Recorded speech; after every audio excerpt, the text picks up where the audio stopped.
नमस्कार दोस्तों, स्वागत है आपका अपने चैनल मिस्टर एसबी लाइव पर। दोस्तों आइए आज के कच्चे कर्मचारी जुड़ी कुछ खबरों को फटाफट जान लेते हैं कहां से क्या खबर आई है। तो सबसे पहली खबर देख लेते हैं दोस्तों, आज फतेहाबाद से यहां पर आउटसोर्सिंग पार्ट 2 के कर्मचारियों ने विधायक को सौंपा है मांग पत्र। जी हां दोस्तों, आउटसोर्सिंग कर्मचारी पार्ट 2 के विभिन्न विभागों में काम करने वाले कर्मचारी दोस्तों यहां पर इकट्ठा हुए और अपनी मांगों को लेकर यहां पर विधायक दुडाराम से मिलकर अपना मांग पत्र सौंपा है। साथियों, इन्होंने बताया गया है कि प्रदेश के दोस्तों विभिन्न विभागों में हजारों जो पार्ट 2 कर्मचारी काम कर रहे हैं, लेकिन नव नियुक्ति यानी कि जो नए कर्मचारी आ जाते हैं या फिर जो ट्रांसफर पॉलिसी के कारण दोस्तों इनको हटाया जा रहा है, जबकि अनेक विभागों में हजारों पद खाली पड़े हैं। विधायक को मांग पत्र दोस्तों जो यूनियन ने सौंपा है उसमें बताया गया है कि जो रिक्त पद पड़े हैं दोस्तों उन पर उनका ट्रांसफर किया जाए और साथ में दोस्तों यहाँ पर जो आउटसोर्सिंग पार्ट 2 के कर्मचारी हैं उनके लिए सुरक्षित पॉलिसी बनाई जाए, सरकार की तरफ से मेडिकल सुविधा दी जाए और दोस्तों अगर पक्का नहीं कर रहे हैं तो कम से कम 58 साल तक की रोजगार गारंटी एक तरह से सुरक्षा इनको दी जाए, ऐसी यहाँ पर इनकी मांग है। आगे देख लेते हैं दोस्तों, आगे यहाँ पर अंबाला सिटी से खबर है, ये देख लेते हैं। बिजली कर्मचारी 30 जनवरी को एसई को सौंपेंगे ज्ञापन। जी दोस्तों, अनुबंधित विद्युत कर्मचारी संघ की दोस्तों यहाँ पर बैठक हुई है और इन्होंने यहाँ पर निर्णय लिया है कि आने वाली 30 जनवरी को अपनी मांगों को लेकर यहाँ पर पत्र सौंपा जाएगा। कर्मचारियों का दोस्तों यहाँ पर आरोप है कि कर्मचारी जो आउटसोर्सिंग या फिर अनुबंधित कर्मचारी हैं दोस्तों उनके प्रति जो विभाग के अधिकारी हैं बिल्कुल नकारात्मक रवैया रखते हैं, उनके मतलब एक तरह से संवेदनहीन रवैया है, संवेदना जरा से भी नहीं रखते, सहानुभूति जरा से भी नहीं रखते, जिस वजह से मांगे उनकी पूरी नहीं हो रही है।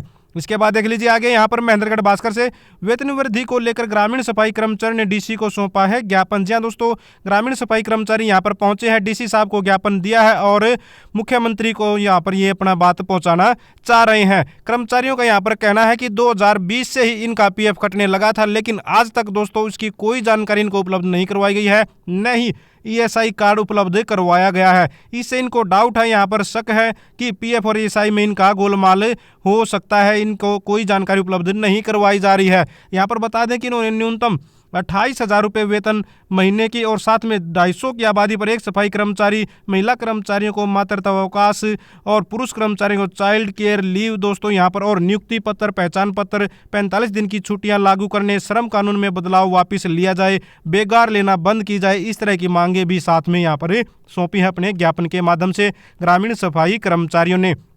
आगे देख लेते हैं कैथल भास्कर से, आउटसोर्सिंग स्वास्थ्य कर्मचारियों ने की है गेट मीटिंग। जी दोस्तों, गुलाची का स्वास्थ्य यहाँ पर सामुदायिक स्वास्थ्य केंद्र गुला में कार्यरत आउटसोर्सिंग स्वास्थ्य कर्मचारियों की गेट मीटिंग हुई है। साथियों, यहाँ पर बता दें कि कर्मचारी परेशान है अपनी नौकरी को लेकर, क्योंकि दोस्तों अब पहले भी इनका जो कार्यकाल 31 दिसंबर को समाप्त हो चुका था, लेकिन सरकार ने फिर से 3 महीने बढ़ा दिया था, जो 31 मार्च 2023 तक का एक तरह से इनको समय दिया गया है। अब ये समय भी काफी नजदीक है, तो कर्मचारी यहाँ पर नौकरी की चिंता कर रहे हैं, भाई सरकार आगे क्या डिसीजन लेगी, या फिर नौकरी इनकी जाएगी या फिर बचेगी। यहाँ पर कर्मचारी ने कहा कि ये अनुबंध के तहत दोस्तों लगे थे, यहाँ पर जो आउटसोर्सिंग पॉलिसी है उसके तहत लगे थे, लेकिन इनको कौशल रोजगार निगम में शामिल कर दिया गया। तो दोस्तों अब ये कर्मचारी चाहते हैं कि इनकी नौकरी को यहाँ पर सुरक्षित किया जाए, सरकार की तरफ से एक सकारात्मक रवैया अपनाकर कर्मचारी की नौकरी को, घर परिवार को देखते हुए। आगे देख लेते हैं यहाँ पर फतेहाबाद भास्कर से, थर्मल के कर्मचारियों ने चीफ इंजीनियर को सौंपा है ज्ञापन। जी दोस्तों, थर्मल जो कर्मचारी हैं यहाँ पर Rajiv Gandhi thermal power plant के अनुबंधित विद्युत कर्मचारी संघ दोस्तों के बैनर तले यहाँ पर इन्होंने ज्ञापन सौंपा है अपनी मांगों को लेकर। इन्होंने यहाँ पर मांग की है कि इनको कौशल रोजगार निगम में शामिल किया जाए। विद्युत विभाग के कर्मचारी जो जोखिम भरा काम करते हैं उसके लिए दोस्तों यहाँ पर जोखिम भत्ता लागू किया जाए। जो 21,000 से ऊपर की सैलरी लेते हैं उनको मेडिकल सुविधा, कौशल रोजगार निगम में जो कर्मचारी लगे हैं उनके लिए अलग से रेट बनाया जाए, क्योंकि दोस्तों इनका काम ज़्यादा जोखिम भरा होता है। हर साल महंगाई भत्ता इनको दिया जाए, वेतन वृद्धि किया जाए, निगम के रोल पर लगे कर्मचारियों के सेवा नियम बनाए जाए और सभी को 58 साल तक दोस्तों एक तरह से रोजगार इनका सुरक्षित किया जाए। आगे देख लेते हैं यहाँ पर हाई कोर्ट ने हरियाणा कर्मचारी चयन आयोग पर ठोका 1 लाख रुपए का जुर्माना। जी हाँ दोस्तों, ये एक सार्वजनिक खबर है, सभी को जानना चाहिए। तो जो कर्मचारी चयन आयोग है दोस्तों हरियाणा का, उस पर 1 लाख रुपए हाई कोर्ट ने जुर्माना लगाया है, क्योंकि यहाँ पर बताया गया है कोई केस था नियुक्ति का, यहाँ पर एक जो अयोग्य कैंडिडेट था उसको यहाँ पर भर्ती कर दिया और जो योग्य था दोस्तों जिसके ज़्यादा नंबर थे उसको भर्ती नहीं किया। तो इस वजह से यहाँ पर वो जो कर्मचारी था जिसको नौकरी नहीं मिली, जिस साथी को, वो हाई कोर्ट पहुँच गया और हाई कोर्ट में पहुँचने पर दोस्तों यहाँ पर डिसीजन दिया गया कि वो नियुक्ति गलत की गई थी एचएसएससी के द्वारा।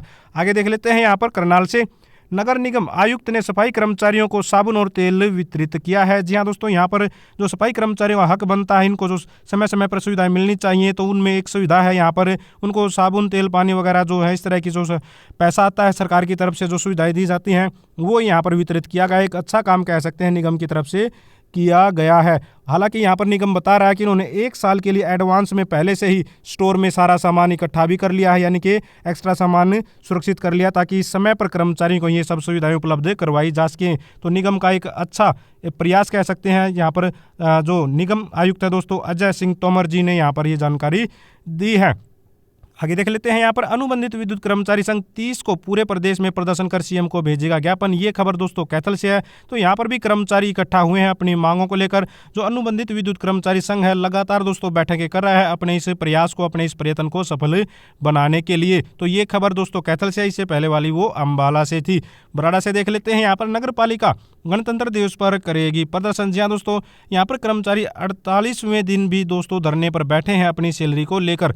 3 महीने से दोस्तों इनकी सैलरी नहीं मिली है, कोई सुनवाई करने वाला नहीं है। इसलिए यहाँ पर कर्मचारियों ने परेशान होकर निर्णय लिया कि 26 जनवरी को ये सड़कों पर प्रदर्शन करेंगे, काले झंडे भी लगाएंगे। जहाँ जहाँ पर भी प्रोग्राम है वहाँ पर प्रदर्शन किया जाएगा। तो किस तरह से अपनी मेहनत का पैसा लेने के लिए यहाँ पर प्रदर्शन करने का दोस्तों सहारा लेना पड़ रहा है कर्मचारी को, हालात कैसे हैं आप लोग देख सकते हैं। आगे देख लेते हैं। यहाँ पर रोहतक से है। मानसरोवर पार्क में हरियाणा कर्मचारी महासंघ जिला कार्यकारिणी की मांगों को लेकर हुई है बैठक। तो यहाँ पर दोस्तों हरियाणा कर्मचारी महासंघ की बैठक हुई है और यहाँ पर चर्चा की गई है कि भाई इनकी जो प्रमुख मांगे 5 उन पर उसकी दोस्तों उनको लेकर आवाज़ें उठाई जाएगी। जिसमें सबसे पहली मांग है पुरानी पेंशन बहाली, कच्चे कर्मचारियों को पक्का रोजगार निगम को भंग करना, कच्चे कर्मचारियों को समान काम समान वेतन देना, कैशलेस मेडिकल फैसिलिटी लागू की जाए। तो इन मांगों पर दोस्तों विचार विमर्श किया गया है।